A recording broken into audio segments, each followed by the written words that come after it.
I hope you and your family had a nice time. I do. We kid around a lot on this show, and we talk about some very dark things. But I hope you and your family had a good time at Thanksgiving. Because you know what most families are doing right now instead of having Thanksgiving? And I'm actually a little disturbed by this. Most families they're doing away with the turkey, and they're just having sex with each other. Most families in this country are having sex with each other. Is that right? Is that nice? I don't think it is. Most families are meeting up to have an orgy instead of Thanksgiving dinner, where you would have a sweet potato, something like that. They're meeting up to have sex in the living room for hours.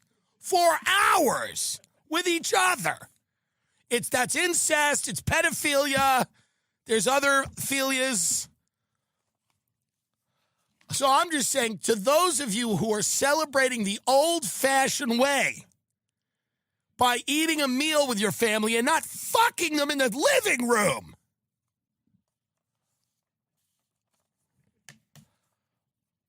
And it's not just, it's a different lifestyle. Don't judge our holiday tradition. That's what one of my friends said. I said, what do you and your family do? He goes, we all have sex. I go, that's sick. He goes, don't judge our holiday tradition. Can you believe that? He said that. Don't judge our holiday tradition. I like having sex with my own mother on Thanksgiving in front of my brother. We take turns on our mother. All right, anyway, let's talk about tariffs. By the way, I excused myself from my own Thanksgiving. I left. And I'm not going to do a whole thing where I go into it, but I'm just going to give you the cliff notes because you do listen to the program, and they were insulting you. They actually attacked the listeners of this show. And listen, here's the thing. I understand people are upset about the outcome of the election. That is complete. You are within your rights to be upset. You are within your rights to be worried or nervous or apprehensive about what's coming down the pike. There are things that I may not agree with. I don't agree with anybody all the time. So I'm just handling things like an adult. I'm an adult. And I don't think that Donald Trump is going to destroy the country. But if he does, I will move to Tuscany. I've said that before. I've said I'll go to Tuscany. People think they corner me. They're like, what if he ruins the whole country? I go, I already want to go to Tuscany, even if it's fine.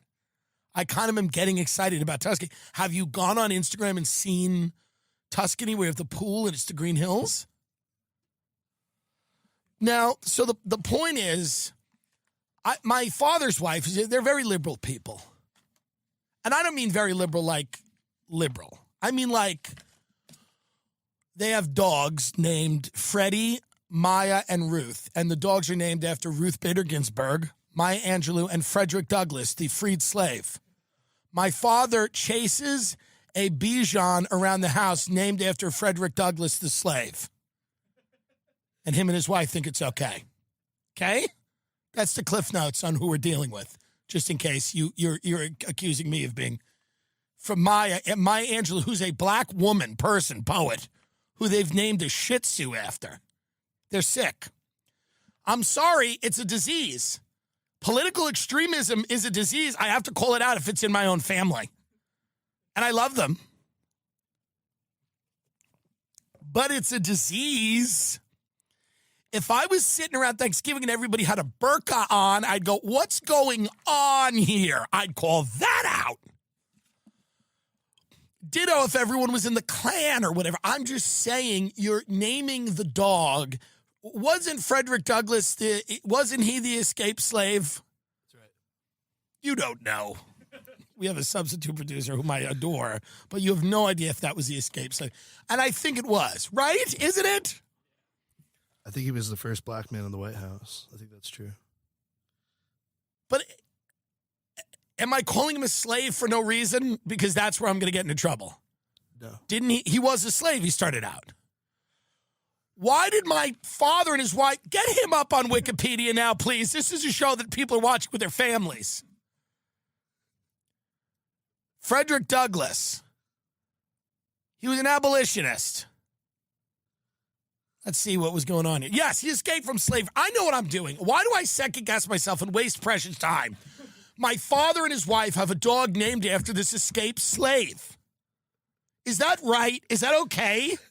Is that not sick? There's a level of political that you get sick. And all they talk about is these dogs. All boomers care about right now is dogs. Have you noticed this? Boomers could not be bothered with their children. They couldn't be bothered with their... Any boomer ever, if you ask them about their kids, I gotta cart them off to karate and then dance and then swim practice, football. It never ends. When do I have time to sit in the house and drink? They never cared at all for their children. But I think as they're nearing, thankfully, the grave, they realize they should care for something on this earth besides themselves. And it is a dog. This is anyone who has a boomer parent kind of knows this. And it's not that we don't love them, by the way. This is just we've accepted. We all accept. As the boomers are careening towards the cliff and their own mortality, which, by the way, I will say, from meeting them at my mother's funeral, they are taking it in stride. Like, millennials are terrified, up Googling rare diseases. How does it end? Will I have done enough? Zoomers are just so, everything's death with them. I mean, the school shootings, they're mired in death. They're nihilistic. The guy next to them's foaming at the mouth on fentanyl and meth. They're really bleak, the Zoomers. But the boomers are very interesting because they really are marching towards death in kind of a very calm and peaceful way. They came, they saw, they conquered. They came to a planet and destroyed it, and now they're ready to leave. And so, but before they leave, they want to love one thing outside of themselves, and it is dogs. Every older boomer I know has gotten a new dog and keeps calling their child to tell them about the dog, how amazing the dog is, how life-changing it's been to have a dog. Oh, we're at the dog beach. We love the dog. You got to see the way this dog relates to the other dog. These are people who they're more concerned when their dog starts choking than they were when their kid was hit by a car. This is true. And so they have these dogs. They bring everywhere. When they go somewhere, they bring dogs. They set up cages. They bring 3 dogs. They live an hour from me. They get dog cages and dogs. Dogs are running around the house. They're shitting in a house. The dogs that I don't have and don't want and don't care about. Little Shih Tzu, Bichon, not cool. It's not like Huskies in St. Bernard. It's not an Irish setter. We're talking little pieces of shit, little rats. Little rats named after escaped slaves.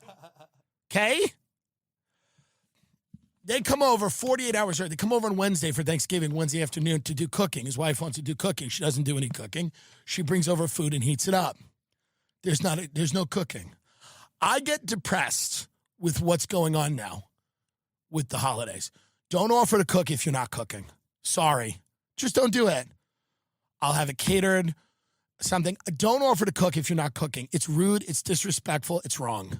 And a lot of people are bothered by it. Don't go to the grocery store and get a bunch of shit and heat it up. I could do that. Don't do that.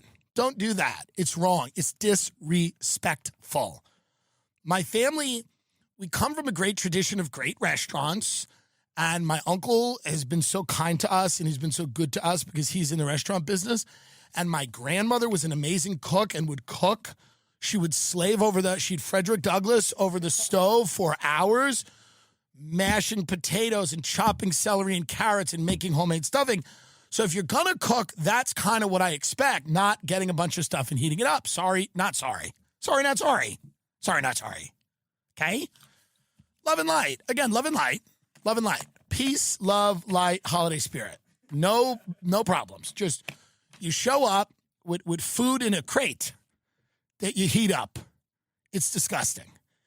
And then you complain that you're cooking. It's like, this is how psychotic these people are. They're psychopaths. They're psychopaths. And again, not negative, but if you're claiming that you're cooking and you're not cooking, and you're talking that you're cooking, you're a psychopath. It would be like if I was talking about working out all day. If I came in and I just got in from a run, somebody would call that out and go, but no one saw, when were you running? No one saw this. And it would be like if everyone in the house was like, good for you running. What route you take? Where'd you go?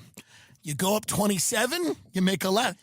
Instead of someone going, what running have you done in your life?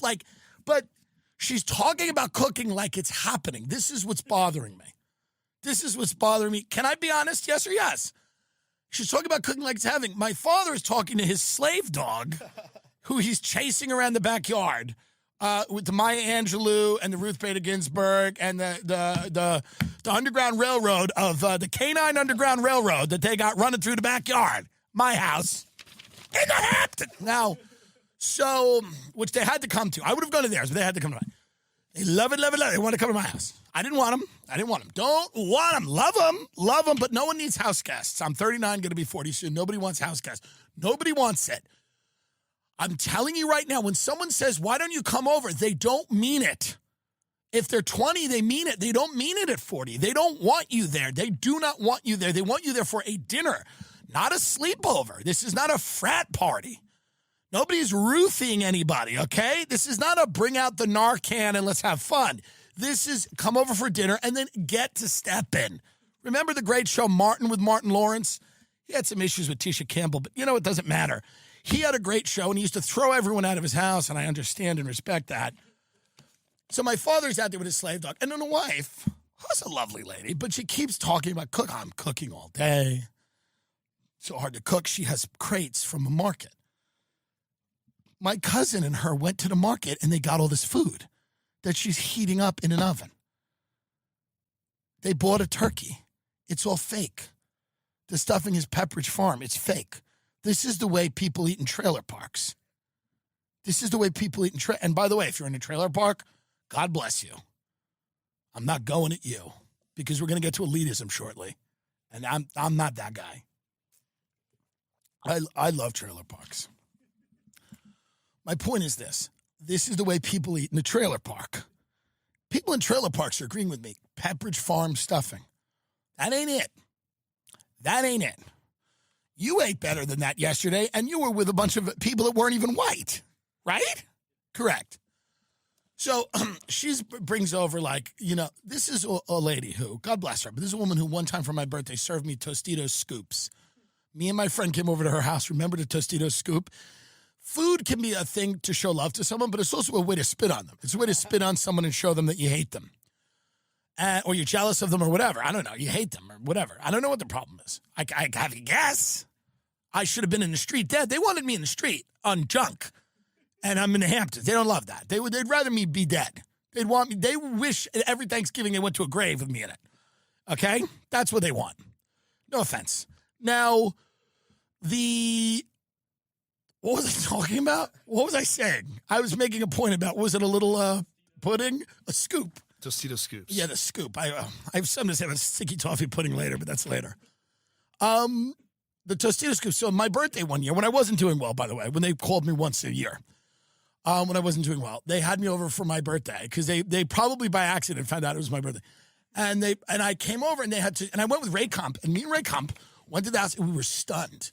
We were stunned. She served Tostitos scoops, and the scoop, and then with some loose beef, and heated up cheese, but it was crazy bad. Me and my friend Melanie went once. She had ham sandwich, but cold. Me and you went recently, and it was cold chicken cutlets that were in the refrigerator that she cubed up like they were going to be served to Ruth Bader Ginsburg, the dog. Everything was freezing. It is not, if you cannot cook, stop cooking. Don't cook. We're not here to delude you. I'm not out there talking about my flair with jujitsu, that I'm great at it. Well, my friends are. A lot of my friends are good at it, but I'm not doing that. You know why? I don't do jujitsu. I'm not good at it. So I don't say I'm good at it. I'm not lying. And I don't want it to be accepted. When someone says something that's blatantly untrue, I don't have the emotional investment in like propping up your lies and your bullshit. So, but here's the problem. I'm not going to be insulted in my own home. I'm not going to have the audience of this show insulted, and I'm not going to have my friends insulted. Okay? I don't care that you're unhappy with the election. That's not my fault. I told you I'd put you in a good cell. I told you I'd get you a good cell and a hearing. I'll get you a hearing, but I'm not making promises. Her parents come in. These are very, very liberal people, which I think is great. I have so many friends of all different political persuasions. I'm friends with everyone. Communists, capitalists, libertarians, radical Jews, Nazis, black Israelites, all my friends. It's America. It's 2025. We have a communal table where everyone's welcome. That's what I want, a Thanksgiving of all the types.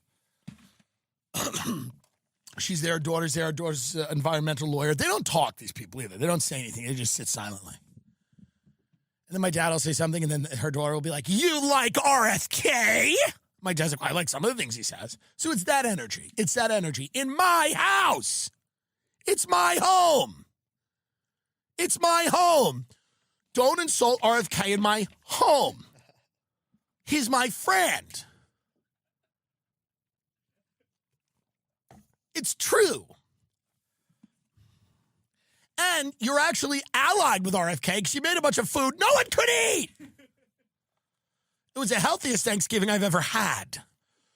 So her parents come in and they start in. First of all, I make a plate. I refuse to eat the food. I sit down at the table. It's unedible. It's cold and it's unedible. I won't do it. Life is too short. I'm 39. People I know are going through horrible things. Some of them are not. I don't really know anyone going through a horrible thing. This is my point. I don't even know why I'm saying that. But the point is this. My point is that there are people out there going through all kinds of things. Life is too short for this bullshit. It's too short. If your family cannot accept you, you have to just find a way to just live and let live. And not everybody has to love everybody all the time. And not everybody has to be in everyone's face. And it's not negative. There's no baggage with it. But if you cannot sit through a dinner without going off on the election and losing your mind, then I can't have you at the home. I'm sorry. It's rational. You have to behave like a rational adult. And I feel for these people on the left, man, because they don't understand why they lost. They still don't get it. It's because the only thing you people have left is a smug sense of superiority, and most people would rather die than agree with you. They'd rather give up their rights and walk into the fire than spend 5 minutes with you because you cunts are so smug and superior, and it's based in nothing. It's based in the fact that you went to a fucking 4-year college and someone stamped a fucking degree on a piece of paper so you can sit at a big Fortune 500 firm and lecture everybody else about trannies. Shut up. It's Thanksgiving. Cook the food. It's cold. I don't give a shit. I'm sick of this crap. I'm a literal faggot. Do you understand? Suck cock faggot. I don't care about this queer model. All you white chicks are queer. It's fake. It's all fake. Chapel Roan's probably not a lesbot. That kid in Heart, whatever it is on Netflix, he ain't a faggot either. The kid Connor, they lie. They're lying about everything. It's fine. It's fine with lying too. Keep lying. The public doesn't deserve honesty. But don't come and lecture me. Tell me you're queer and you found out 5 minutes ago that you're queer and you're dating a guy and now you know everything about the struggle or whatever the hell you think you're in. Whatever movie you think you're the lead character in. It bothers everybody, okay? If you can't make it through a dinner without misbehaving like a dog, you must go. You have to eat outside. That's all. This is advice. life is too short. If people are going to insult you and your friends and everybody else, and they're going to be miserable, and they're going to sit there and be doom and gloom and misery and fill your life with misery because they're miserable and they're upset and they want to. So here's I'm going to tell you what happened. I wasn't going to even discuss it. I wasn't going to discuss it, but I have to discuss it. I have to discuss it because this is not me and my life. This is you and your life and everyone's life. By the way, over the next few months, this is not rare. This will not be rare and it will not be new. You will experience this, and it's okay. Okay? It's okay. I'm telling you how to deal with this. Get in your Bentley and go to the diner. Telling you right now. I'm sitting there at my table eating cold food that was not cooked. It was heated up, but not heated up. It was out on the table at 10:30 a.m. It was out at the table at 10:30 in the morning, and then the turkey was finished at 5. I was invited to the Kennedy house. I didn't go. I didn't go to have Thanksgiving with Bobby and Cheryl so that I could sit here with these liberals and their cold food and their scowls and their dogs named after slaves. How dare they? That's not appropriate. That's not okay. That's not allowed. Do you think black people would feel good if they said, meet my dog, it's named after Frederick Douglass, and the other one's named after Maya Angelou? Is that all right? Is that allowed? It's a disease. You people have a disease. We're sitting at the table. I've made a plate. I cannot eat it because it's cold and the food is disgusting. My cousin's eating it. God love her. God bless her. But she also says this is disgusting food. But she's trying to put on weight. So we're sitting at the table, and this woman's parents are there, and they start going, so who listens to your podcast? What's the demographics? Do they have college degrees? Are they college educated? The people that listen to your podcast? I go, yeah, a lot of them are. I said, I don't really give a fuck. Instead of like flying off the handle going, they paid for the house you're sitting in right now. The people that listen to the show and that come see me do stand-up and all this shit. But I knew where they were going. This is all they have left, by the way. All they have left is this. By the way, once all of these people are thrown in the street, burned like the witches they are, the Democrats can get new people and there can be a viable party again. And I think we need a two-party system. But you have to burn the witches. You have to burn the witches. One of the people there, this woman's daughter said to me, she goes, do you spend a lot of time in the Hamptons during the winter? I said, no. She goes, why? I said, because it's cold and dark and there's nobody around and nothing's open. She goes, well, I would like that. I go, oh, good, but that's the life of a witch. That's the way a witch lives, in the woods, all alone in the dark. I don't want that. It's Thanksgiving. No demons, no demonology, no Satanism. Thank you. That's all I'm asking. Is that too much to ask? Hot food, no Satanism, please. Thanks. Now, I'm at the table, and they start in. The level of education, and how many people listen to this? And I go, well, we get well over 1 million every week. Millions, lots. Well, do they have college education? Are they college educated? And they kept hammering this. And I knew where they were going, and I know what they're doing. And this is what they are convinced, that the fake thing they set up, where by the way, it's amazing to see liberals defend the war industry, the pharmaceutical industry, and the toxic food industry. It's amazing to watch them defend all those. Now they're also defending the importance of the college slush funds, Sally Mae scam, where people are tricked into taking out $200,000 loans to get degrees in communications from the new school, Binghamton, Newhouse, whatever. And so I'm sitting there, and all they have left is this sense of status that has been bestowed on them by a school. And to me, the most interesting people I've ever met in my life, some of them have been college educated, some of them haven't. Some of the smartest people I've ever met, I'm not college educated. A lot of my friends dropped out of college. A lot of my friends, I have friends that went to Harvard. So to me, it is not about that at all. It's not about that. But there is this very weird thing where the Democrats are running around going, everyone that has college degrees voted for us, and everyone who didn't's an idiot. And all the people that we pretend to care about, like the workers and minorities that are working at in labor and in the service sector and all the people that we care about, that we don't actually care about them. We think they're idiots. They're actually idiots. And we like college-educated people. So it need not apply. If you don't have a college degree, I guess you don't need to apply. They don't want to speak to you because you're not going to understand their gender gobbledygook, or you're not going to understand why the Ukraine needs another $1 trillion, by the way. You're too dumb. You're too dumb to understand how men can get pregnant.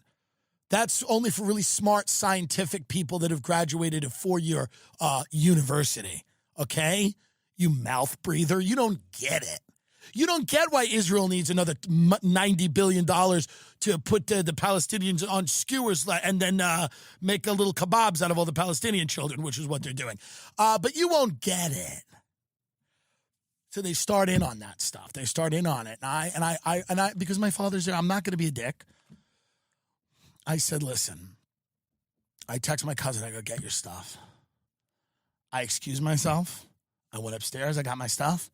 I had brought 2 pies from the Jericho Cider Mill, apple crumb pies. I stole them on the way out, and I took them out through the garage into the Bentley. I put my cousin in, and we got out. Then we went to my other cousin's house. We had a lovely Thanksgiving with his mother, whom we adore and love. But I'm not, and I didn't make a scene at all. I just said, we have to go. It was a little startling. It was abrupt. I said, we have to go to prepare for the new regime. I did say that. I did say we must prepare for the new regime. I'm not going to sit here while they insult people. It is really the shittiest thing in the world to go to somebody's house and to try to insult them and say, you're an idiot, and the people you talk to are idiots. You're allowed to feel that way. Feel that way from your own house, which isn't in my neighborhood. Feel that way any way you want. Feel that way when you lose another 5 swing states. Maybe you lose, you lost a popular. Now every article is like, well, we didn't really lose that much. It wasn't that big. You lost every swing state, and the guy won the popular vote. You lost the Senate, and you lost the House. You lost it all. Well, it actually wasn't that bad. So I'm just saying, if people cannot conduct themselves appropriately, you do not have to have them in your home. I spent a long time in my life believing that to be a good person, you had to tolerate people's behavior just because you knew them. And these aren't even family members. These are extended family, married in. This is not nuclear. It's not blood. These are these divorced families that don't really work, by the way. Some of them do. A lot of them don't. Okay? A lot of them just don't. When you're at a Thanksgiving, you don't know who the hell's who. It's not ideal. Pass the gravy, stranger. But I'm just saying, if you're gonna insult Rogan and all these people and say this and that, and you gotta go. You gotta go. We don't need you here. We don't need you here. I could have been at the Kennedys. Grandma attacks family, stabs daughter during Thanksgiving argument. Well, I didn't go in this direction, but I could have. 55-year-old Memphis grandmother arrested for Thanksgiving melee. Police say grandma was heavily intoxicated before stabbing granddaughter and hitting grandson. Let's listen to this. Let's see if Go back. We're going to start this again because I like these happy Thanksgiving stories because, by the way, it's not always going to be love and light and peace on earth and goodwill to men. Sometimes it's going to be get your blade and do what you will. And we have to love this country in all manifestations. And we have to love like that. We can't demand always a Thanksgiving where everyone's happy. Sometimes we have to demand a Thanksgiving where there is justice. Let's watch. This all happened on Delta Road around 3 this afternoon. Fox 13 Sierra Jordan breaks down the moments leading up to this incident. Police say a grandmother stabbed 2 of her family members after a verbal argument happened inside their home on Delta Road. The neighbors I spoke with were shocked to find crime scene tape blocking off their street as they were celebrating Thanksgiving with their loved ones. And it's just kind of unfortunate to have to go through this on Thanksgiving Day. James Stevens and his family were enjoying their Thanksgiving Day meal until they were interrupted by the sound of sirens coming from outside. And we come outside to see all the yellow tape around. Got the street blocked off down there. Those sirens were police responding to an aggravated assault at a home on Delta Road just after 3 p.m. Police say a woman and her mother were arguing about various things, including the suspect pushing her son. Then police say the grandmother attacked her with a knife she got from the kitchen. The victim suffered abrasions to her left hand. Just moments later, the suspect then struck her grandson with a knife in his left hand near his thumb. That is when the grandmother ran away from the scene before officers arrived. The violence around Memphis is still very high. It's just, you have to watch yourself on every corner, and right here in our own home and neighborhoods, family getting together, family, friends, feasting. Never this. Right, okay. Well, listen. I withhold judgment because I don't know what they did to that woman before she grabbed the knife. I have no idea what they did to her. Did they ask her about her college years? What did they do to her? You don't just pick up a knife. I'm not saying it's right. I'm saying you don't just pick up a knife on Thanksgiving. You're driven to that. You're driven to picking up a knife. Okay? I'm not saying it's ideal. I'm just saying, hey, can we at least, I want to hear from the grandmother. Put the boom mic through the bars of the cell to talk to grandma. I want to know why grandma grabbed the knife on Thanksgiving and went nuts. People are pushed. Man. I'm telling you, you have to create a space in your life. What do they say, wicked? They go holding space or whatever? I'm holding space? That's right. Yeah. I'm holding space. What does that mean now? It's holding space for what? So it's for the song Defying Gravity. Yes. So people are holding space with it. That's the context of the sentence. What is the meaning of that? I think it's up for interpretation. It's like holding space for people that are marginalized? Is that what it is? Does anyone know? All right, I don't care that much, but I think it's one of those things where it's like holding space for people for trauma, for people that have trauma, and people that want trauma. A lot of people want trauma in this country. Let's be honest. A lot of people where is trauma? I'm going for it. A lot of people want trauma in this country. They indulge in it. They roll around in it like a little pig, and they want it. And we have industries upon industries built on getting it out of them and then dousing them in it so they can never escape it. Museum of Ice Cream, near and dear to my heart, the Museum of Ice Cream. I love them. They are now being sued over the sprinkle pool because a weak father, this freak, he said he was injured jumping into the Soho sprinkle pool. I really dislike people, by the way, who ruin a good thing for everyone. Let me tell you exactly what this is, okay? In New York, which used to be the cultural epicenter of the world, but is now a large hatchet-throwing installation, as far as I can tell. That's what New York has become now, by the way. It's escape rooms and come throw the hatchet and, oh, look, it's Harry Potter on Broadway. It's a hell here. It's become a hell. But it's a big Chase bank where you can throw the hatchet while they run your credit. That's what Manhattan has become. So in the middle of Manhattan, they decided to build something called the Museum of Ice Cream. And people go there and they jump in a sprinkle pool. This is what the greatest city in the world is doing, by the way. And these two news anchors are going to, with a straight face, okay, talk to you about the Museum of Ice. And by the way, and thankfully we now have the Raising Cane's global headquarters in Times Square. Everything they said the city was going to become, it is becoming. Let us watch this father who injured himself in the sprinkle pool at the museum, which my fat old agent took me to. Fatty Boombatty. God love her. She hates when I say things about her. She was a great agent. Love her. And she took me because she had a couple of Fatty Boombatties as clients, and we went to the Museum of Ice Cream. And the Museum of Ice Cream isn't great. Because here's the thing about Fatty Boombatties. They don't really give a shit. It's not like, hey, It's like, hey, where's the sample? No one cares that much. It's not Willy Wonka and the Chocolate Factory here. We don't give a shit. We want the ice. It's like the Ben and Jerry's tour. We don't care.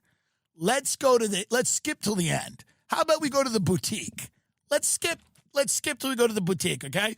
We don't care about, they're communists. We get it. They're communists. They like mint. Great. Let's skip. Where's the scoop shop?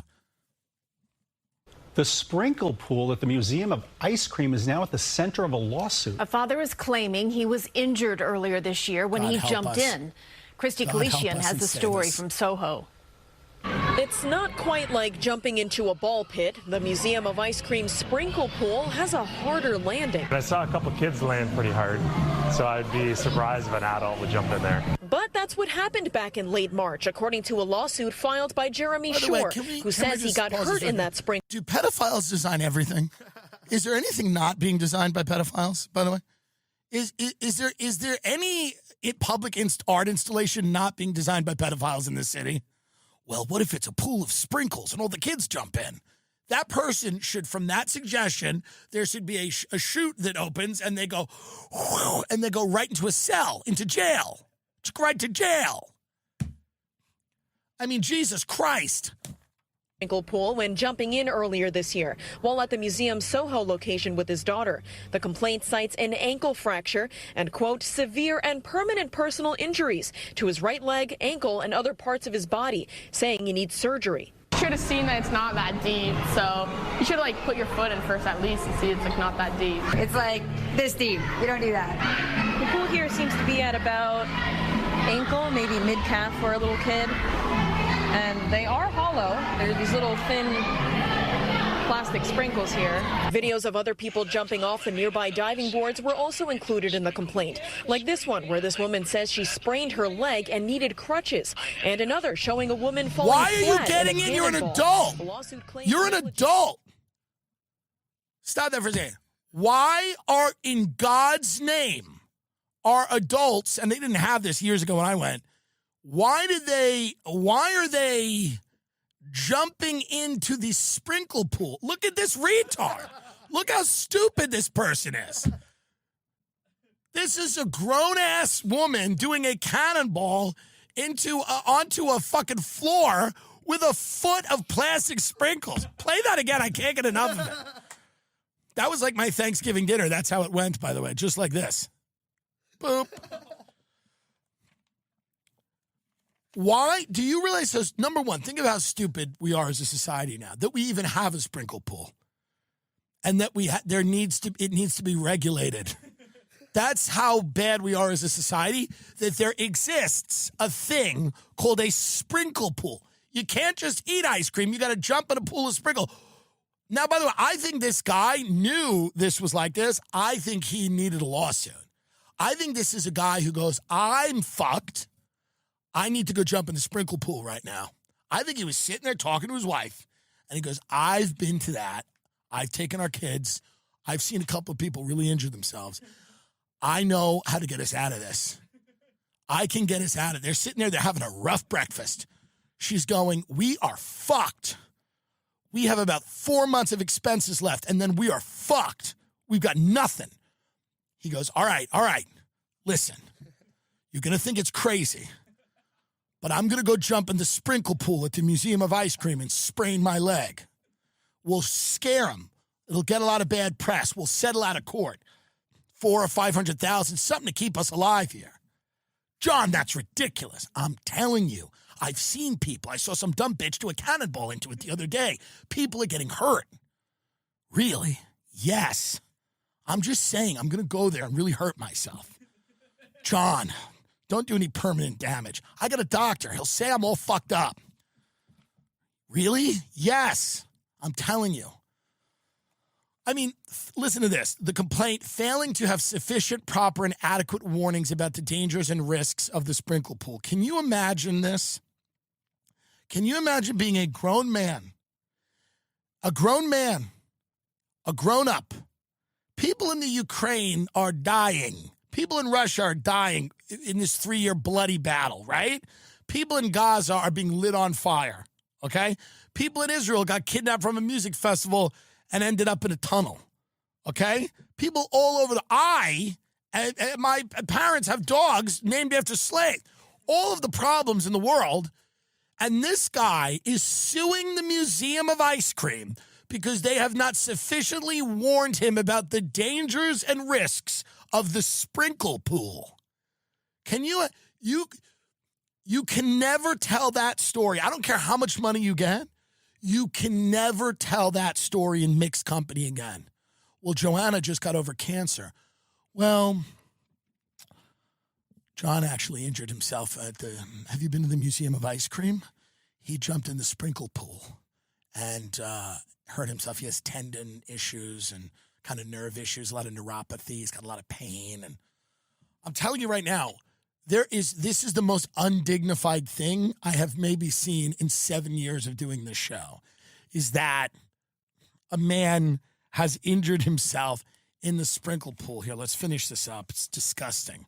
A lack of proper warnings about the risks of jumping in and how the museum has advertised the sprinkle pool as a place to plunge in. Before entering the pool, patrons are told to take their shoes off. They're also told by this sign here, across from the little cubbies, not to run and not to dive, as well as not to eat the sprinkles. It's a little. I really believe. I hope Trump, if he does anything, I hope he bans all of this. I hope he bans all of these experiences and he brings back just hookers and gambling.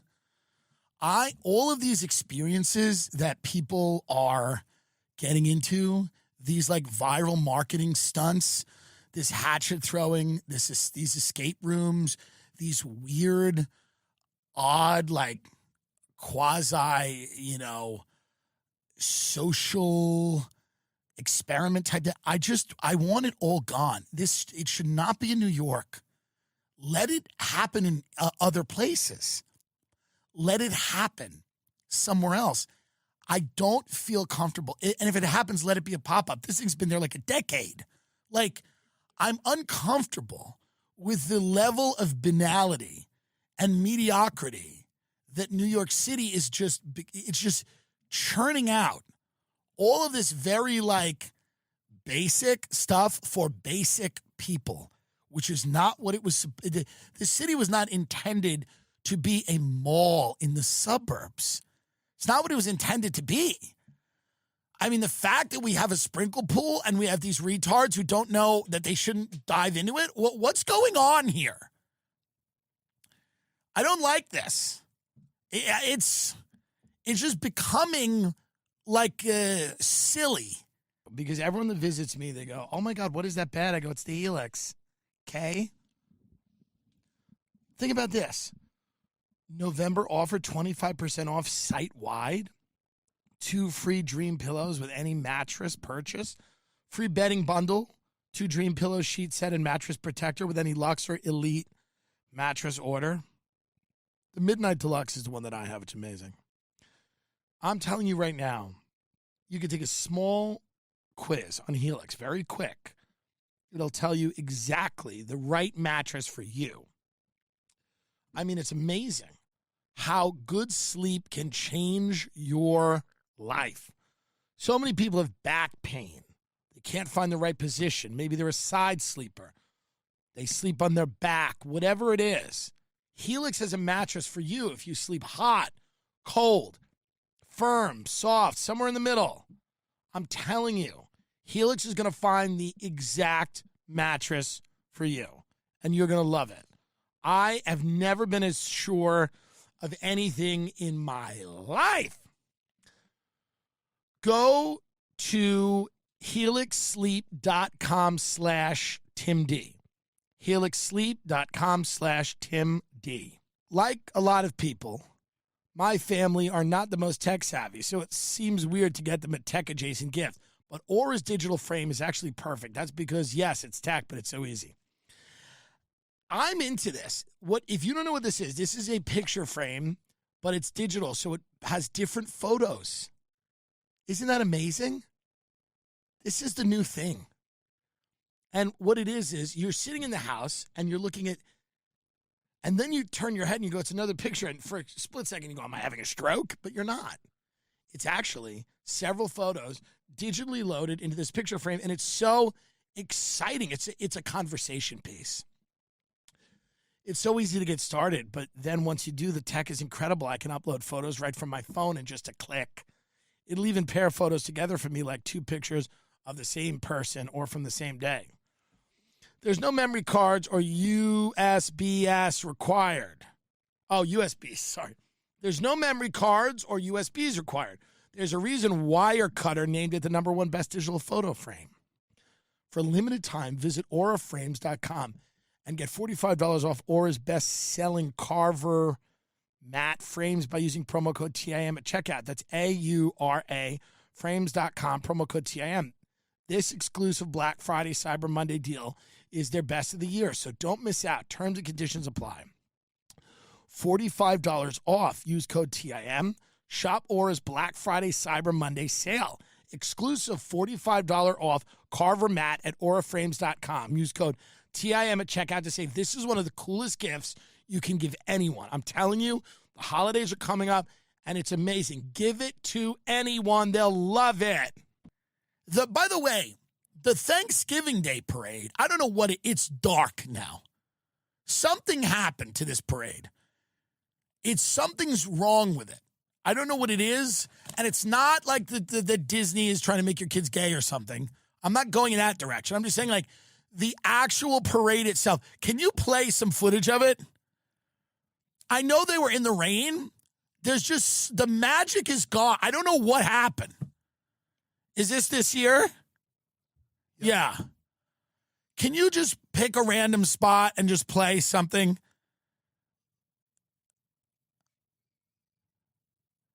This is not good.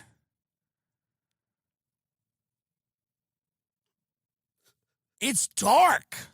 Something was off this year, and a lot of people agree with me.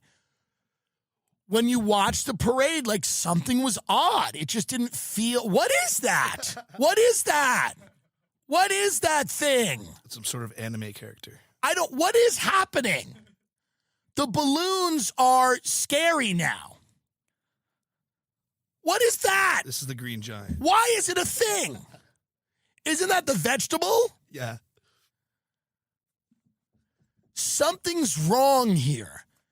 If I showed you this and this was the beginning of Batman and it was creepy and eerie, you would go, yeah. Am I totally wrong here to say that is it just the rain?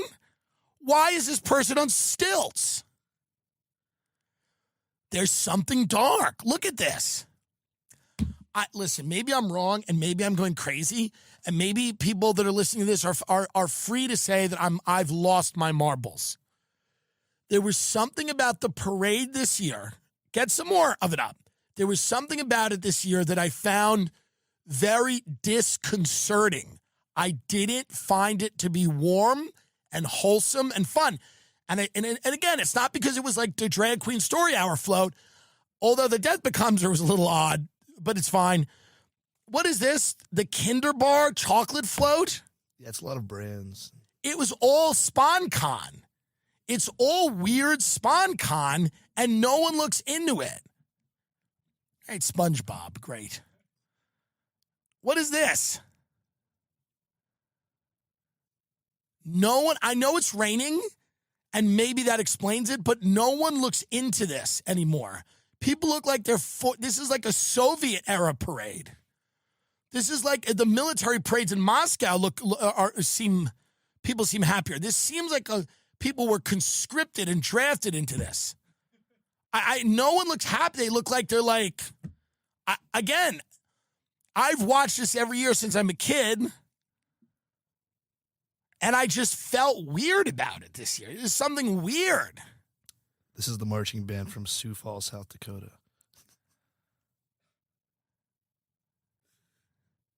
This is like their whole year, huh? They come to this rainy slum. And New York's the greatest city in the world. I don't mean it's a slum, but I just can't. I couldn't get into it this year, and I felt bad about it. Maybe I'm wrong. Homeless court in Florida. This is going to be really great. New program exchanges homeless crime sentences if defendants show they are taking measures to end their homelessness. I like this because here's what we're doing. Number one, Homeless Court is going to be the best news show on TV. Instead of just helping homeless people, making them show up to a court and kind of verbally joust with a Judge Judy type is really a good idea. Make the text bigger if you could. Because this is Orlando, Florida. Amid fears that a new state law criminalizes those who sleep outside, Central Florida leaders are coalescing around a diversion program to waive court sentences for people experiencing homelessness in exchange for pursuing treatment, housing, and employment. Such a program is called a homeless court and could apply to unsheltered residents who are frequently arrested for violations like public urination, disorderly conduct, or public sleeping. They often are unable to pay the associate fine, and arresting them only creates more barriers to getting back on their feet. Under some models of the program, a homeless court judge could drop charges if someone takes concrete steps to end their homelessness. This is a good idea. I think it's pretty cool. I like it. So the homeless show up to the court, and is it where we solve disputes between homeless people in the court? I like that too. If we find two homeless people that are fighting over something, a resource, we bring them in, and then like a Judge Mathis style, Judge Judy kind of gets to the bottom of it. There's something great about that. That idea of just because they're part of our society, they're having disputes. Homeless people are disputing things. That was my chair. Stuff like that. That should be adjudicated in a court of law. A homeless court can't provide shelter to those who need it. Central cities and Florida counties to face an urgent need to create more shelter beds, but it can help take advantage of the options that exist. Such a program would likely exist outside of a traditional courtroom, though it would still have a judge, a public defender, prosecutor, and other features of a typical legal practice. This is fucking great. Get it out, do it on the street. Have a fun homeless court. Build one with tires and chicken wire, and you build a podium with the homeless court should look like where homeless people live. It's ridiculous to put them in a court with these big marble halls. It's insane. Build a homeless court out of things in the area. Have ironing boards for the two desks. Have the judge sit on top a mound of stuff, fashion it into a chair, and televise this every episode of Homeless Court. Every episode of Homeless Court needs to be televised. Every episode of Homeless Court. This is a hit. It's a hit. There's not a lot of stuff that I'm bullish on now. You know that. I neg a lot of stuff, and I'm right to. But I am bullish on Homeless Court. Homeless people hashing out their problems with other homeless people in front of a judge. They get lawyers. They have public defendants. Stop biting. Sit down. No drinking in the court. Sorry, Your Honor. This could be great. Homelessness is not going anywhere. We might as well make it more just. They're not leaving the street. Let's make the street more just.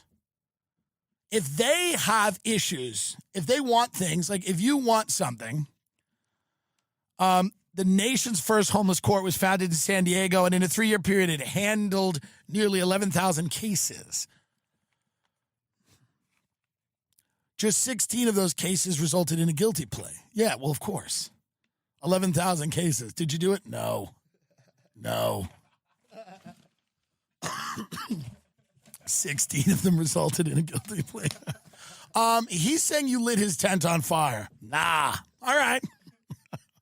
So he's saying you came into his tent and at knife point stole drugs from him.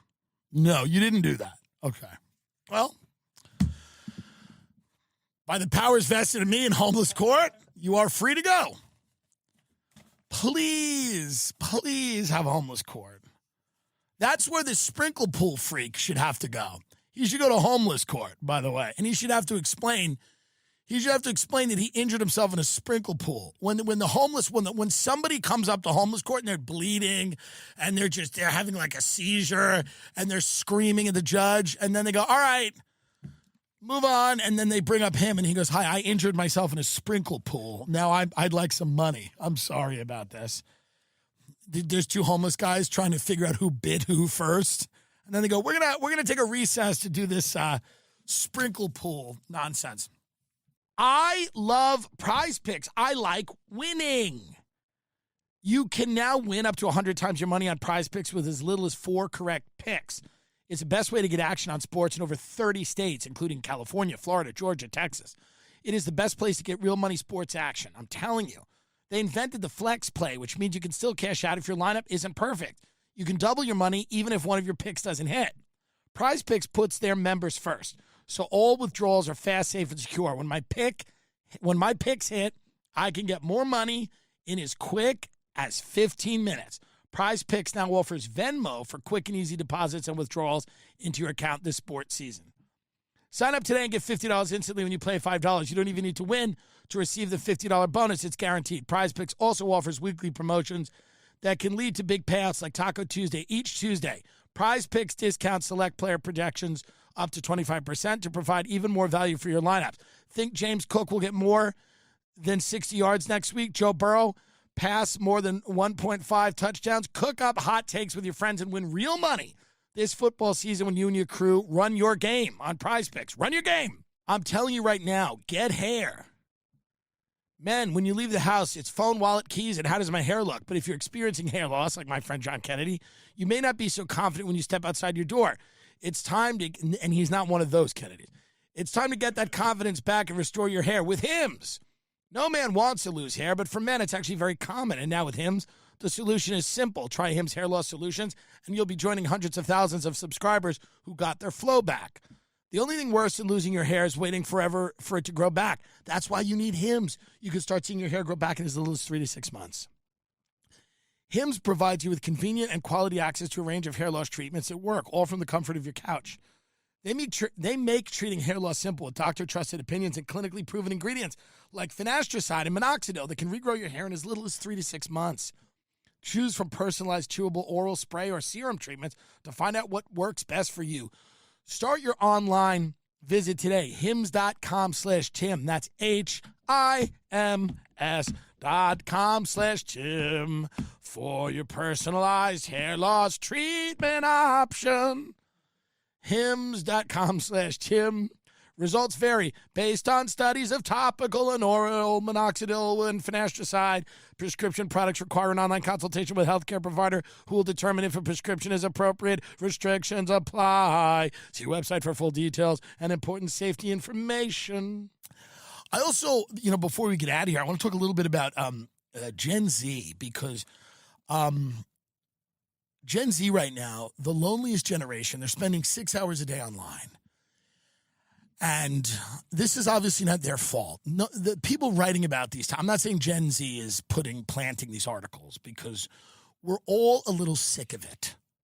We're all a little sick of Gen Z. Every time we see them, they're dancing, by the way. But we're all a little sick of that they're the loneliest generation and they're spending too much time online.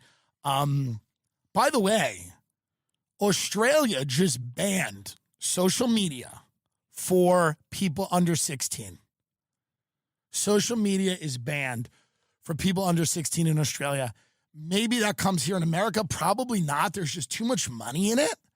It seems like there's too much money that these things like TikTok are going to get banned. But Australia, they're not letting the kids on social media anymore. And a lot of this is probably a benefit to them. Okay? And they're going to really fine these companies if they fail to prevent children 16 and younger. Now, what does that do to TikTok? If you ban kids under 16 on TikTok, you're eating up their user base. Correct? Yeah. So I'll just tell you this. I think Gen Z is going to end up, I think what's going to happen with Gen Z is that this type of social media, whatever you want to call it, if you want to call it censorship, but it really isn't censorship. Social media is being blamed for all the ills in society. And make no mistake, it causes a lot of them. Is it a scapegoat? Sure. But is it a valid one? Yes. Young children are being manipulated on social media. They are being made to feel like shit. They're being bullied. They're bullying each other. They're interacting with adults in very unhealthy ways. They're being sexualized. They're being pulled into different communities they shouldn't be in. So this is actually the first, Australia, this is the first country to just say, fuck it. We're not having social media if you're under 16 years old. We're not going to do it. You're not allowed. Think of how revolutionary this is. You're not allowed to have social media if you're under 16. None. You can be on the internet. Prime Minister Anthony Albanese said the law supported parents concerned by online harms to their children.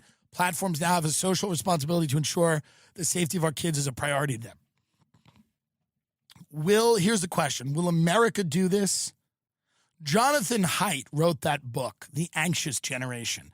And the premise of that book was that social media is destroying the minds of kids. Here's the problem. It makes a lot of money. Social media companies make a lot of money. And if you kick everybody under 16 off, you're going to lose a lot of money. Will America ever pursue that? Will we ever put people's well-being above profit like that? It will be interesting. You know? I don't know. I can't foresay. Some people said this policy will hurt vulnerable young people the most, especially in regional communities and especially the LGBTQI community, by cutting them off. You know, people were gay before Snapchat. I don't know how to tell people this. They were gay before Snapchat. They were. And they'll be gay after Snapchat. They're going to be gay and trans and whatever. I don't think they necessarily, what they are saying is that gay people can find each other on the internet. Well, the argument is that every group of people can find each other on the internet, but those people also exist in real life, by the way. They exist in real life. Maybe to a lesser extent than straight people, for sure. Statistically, yes.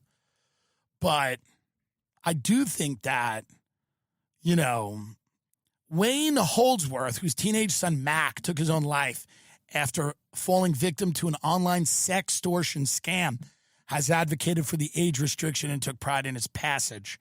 I have always been a proud Australian, but for me, subsequent to today's Senate decision, I am bursting with pride.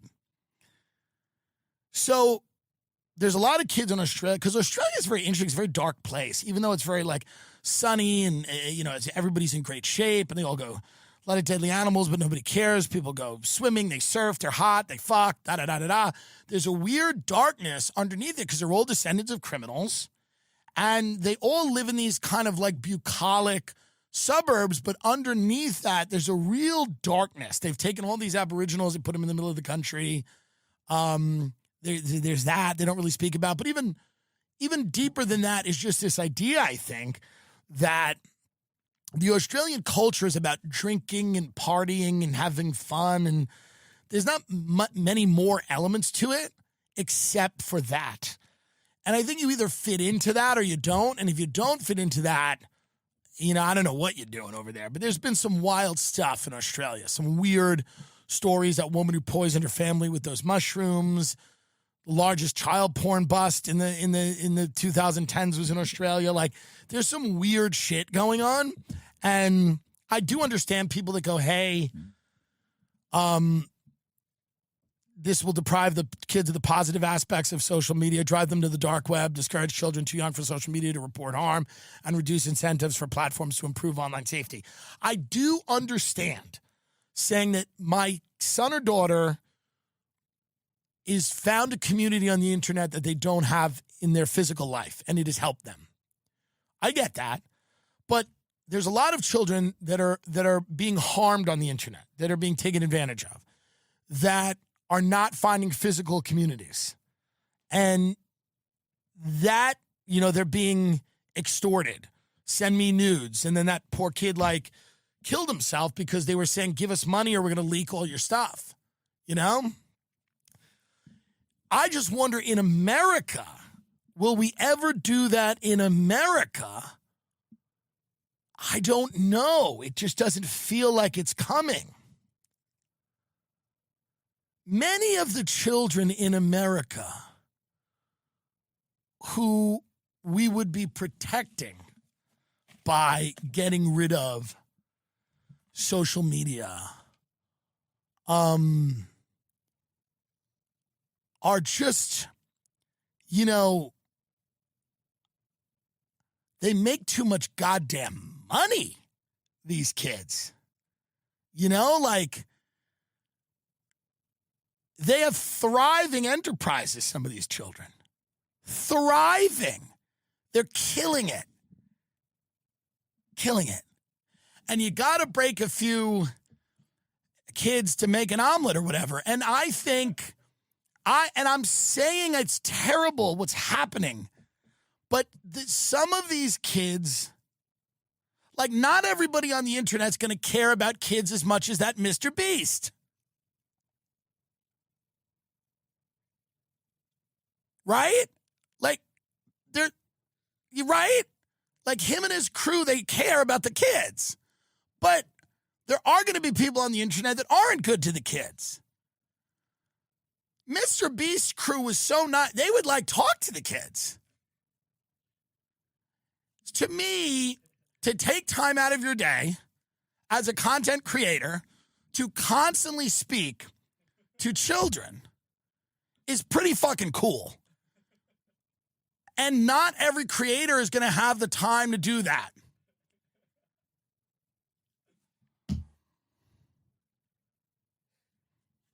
I'm just saying, it warms my heart because I get emotional because I was a kid that was, I was misunderstood and I was alone. And if someone from Mr. Beast's team could have reached out to me when I was a child and kind of good looking, let's be honest, and had me talk to them and send photos of myself, I would have felt better. That's my point. So maybe we don't ban the kids on the internet. Just do what Mr. Beast's team does and engage with them. Right? I mean, isn't that the answer? Isn't the answer, let's not ignore them, reach out to them, DM them, ask them what they look like. It makes them feel good, right? Am I wrong? I don't feel like I'm wrong. I'm curious. I'm asking questions. I don't know how to do it. My audience is adults, old people. It's curious to me. We have a lot of selfish creators that are not reaching out and exchanging photos with children on the internet.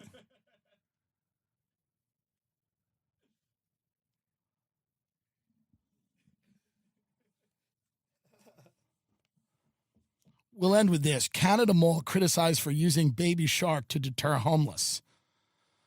Montreal Mall plays Baby Shark in hallways and stairwells so homeless don't sleep there.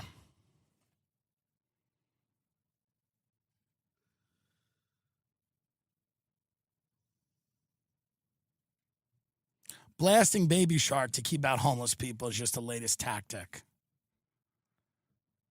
Let's see this. Let's watch this. Blasting Baby Shark. Just an ad first. Well, there's nothing to really do. You can't, you have to, that song is annoying. Do, do, do, do, do, do, Baby Shark, do, do, do, do. Here, let's see what, what happened here? It's coming in weird. What's going on? This link is coming in weird. I wouldn't trust this. They probably can't even play. We probably can't even play Baby Shark. That's probably why. My godson loves Baby Shark.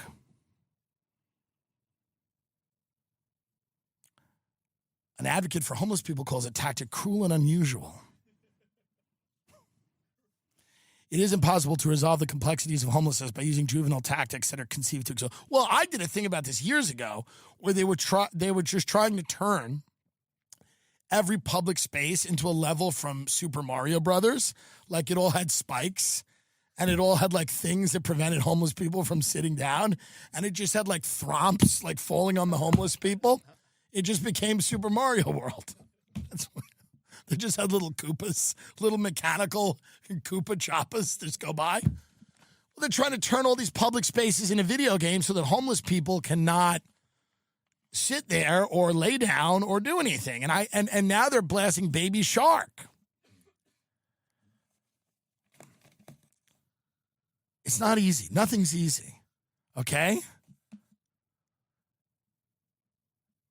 They're now hiring social workers to ensure a dialogue with homeless people. Our aim is to not coerce, but to support these people. Well, that's, What if the social workers keep trying to talk to the homeless people? They're like, we can get you a consultation. They'll do intake, they'll put you in, and none of it works. So the social workers just look at the homeless people and then they go, Grandpa Shark, do-do-do-do-do, Grandpa Shark, do-do-do-do. And the fucking homeless people are like, no! The social workers just sing Baby Shark very quietly. Grandma Shark, do-do-do-do-do, Grandma Shark. Can you imagine that? That's your job. I'm the guy that plays Baby Shark to get the homeless out of the corridor. Can you imagine that point in your day where they go get him, Ralph. And he's got to go crank up Baby Shark so that homeless people get up from the stairwell and move on to the next alley. That's a guy's job. We often talk about these things. We don't think about that that's someone's job.